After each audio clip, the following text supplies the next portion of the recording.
झारखंड के रामगढ़ जिले में केंद्रीय रक्षा राज्य मंत्री संजय सेठ ने झारखंड सरकार को लेकर बड़ा बयान दिया है। उन्होंने कहा कि झारखंड की स्थिति ठीक नहीं है, फाइनेंशियल क्रंच है, 21,000 शिक्षकों को वेतन नहीं मिल रहा है, यहाँ के डॉक्टरों को पिछले 6 माह से वेतन नहीं मिल रहा, स्वास्थ्य सेवा पूरी तरह से चरमरा गई है, कानून व्यवस्था बद से बदतर है, चाहे रांची हो, जमशेदपुर हो, हजारीबाग, धनबाद, बोकारो, पलामू, संथाल, ऐसी कानून व्यवस्थाएं 1990 में हमने देखी थी। आज जो स्थिति बनी हुई है पूरी तरह ड्यूटीरियट हो गई है। तो वहीं आपको बता दें, शुभेंदु अधिकारी से यहाँ की सरकार को सीखना चाहिए, यहाँ की सरकार को सीखना चाहिए बंगाल से, बिहार के मुख्यमंत्री सम्राट चौधरी से, यहाँ की सरकार को सीखना चाहिए हेमंत विश्वकर्मा से, यहाँ की सरकार को उड़ीसा, छत्तीसगढ़, उत्तर प्रदेश से सीखना चाहिए कैसे अपराध कर्मियों पर शिकंजा कसा जाता है। इस तरह की गतिविधियां संजय सेठ अपने रामगढ़ दौरे में गुरुद्वारा गए, वहां उन्होंने मत्था टेका। इसी दौरान उन्होंने ये बातें कही। किंतु झारखंड की स्थिति ठीक नहीं है, फाइनेंशियल क्रंच है, 21,000 शिक्षकों को वेतन नहीं मिल रहा, यहाँ के डॉक्टरों को पिछले 6 महीने से वेतन नहीं मिल रहा, स्वास्थ्य सेवा पूरी तरह चरमराई हुई है और कानून व्यवस्था की स्थिति बद से बदतर है। चाहे रांची हो, जमशेदपुर, हजारीबाग, धनबाद, बोकारो, पलामू, संथाल, ऐसी कानून व्यवस्था हमने कभी 1990 के दशक में देखी थी। जो स्थिति बनी हुई है पूरी तरह डिटोरिएट हो गई है। अब मुख्यमंत्री जी पूंजी निवेश के लिए जा रहे हैं, कोई आपत्ति नहीं, आप देश विदेश कहीं जाओ।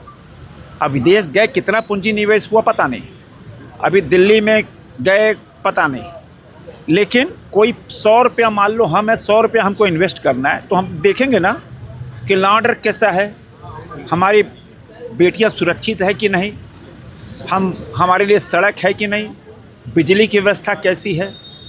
अब देखो क्या हालात झारखंड के बन गए हैं, कोई सुरक्षित नहीं है। मेरे घर के बगल में आज से 10 दिन पहले 11:30 बजे दंपत्ति डॉक्टर परिवार सिर्फ मिठाई खरीदने गया, 15 मिनट के अंदर पूरा घर लूट लिया। अखिलेश पांडे क्या हुआ, करोड़ों की संपत्ति लूट ली। और ऐसे ही रोजाना जमशेदपुर में क्या हो रहा है किसी से छुपा नहीं, हर जगह अब कोयला, बालू, कहाँ क्या कुछ हो रहा है, किसी से छुपा नहीं है। ये सरकार जनहित से भटक गई है। अब इनके वित्त मंत्री राधाकृष्ण किशोर जी बहुत विद्वान आदमी हैं, बहुत सुलझे हुए नेता हैं, अब वो भी बेचारे हेल्पलेस हैं।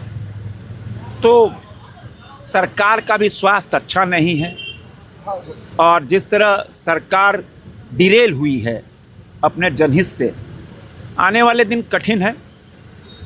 अब राजनीति में या कहीं भी सीखने की कोई उम्र नहीं होती है। यहाँ की सरकार को सीखना चाहिए बंगाल से, शुभेंदु अधिकारी से, यहाँ की सरकार को सीखना चाहिए बिहार के मुख्यमंत्री सम्राट चौधरी से, यहाँ की सरकार को सीखना चाहिए हेमंत विश्वशर्मा से, यहाँ की सरकार को उड़ीसा, छत्तीसगढ़, यहाँ तक कि उत्तर प्रदेश से सीखना चाहिए कैसे अपराध कर्मियों पे शिकंजा, अपराध कर्मियों को कुचलना। और यहाँ पे तो अपराध कर्मियों को तो कहते हैं ना, ये जन्नत हो गई, हेवन हो गया है। और जिस तरह इन प्रदेशों से अपराध कर्मी भाग रहे हैं, चाहे बंगाल, असम, उड़ीसा, छत्तीसगढ़, मध्य प्रदेश, उत्तर प्रदेश, उनके लिए तो ये स्वर्ग हो गया है। वही कारण है कि उस राज्यों के जो अपराध कर्मी हैं वो झारखंड आ रहे हैं और क्राइम करके बड़े मज़े में पैदल चलकर आराम से चाय पीकर निकल जा रहे हैं। क्यों? पुलिसिंग नहीं है। क्यों? सत्ता का इकबाल नहीं है, शासन का इकबाल नहीं है। इकबाल पूरी तरह ध्वस्त हो चुका है, आम लोग सुरक्षित नहीं है। वो पूंजी निवेशक आएगा कहाँ से पूंजी निवेश करेगा?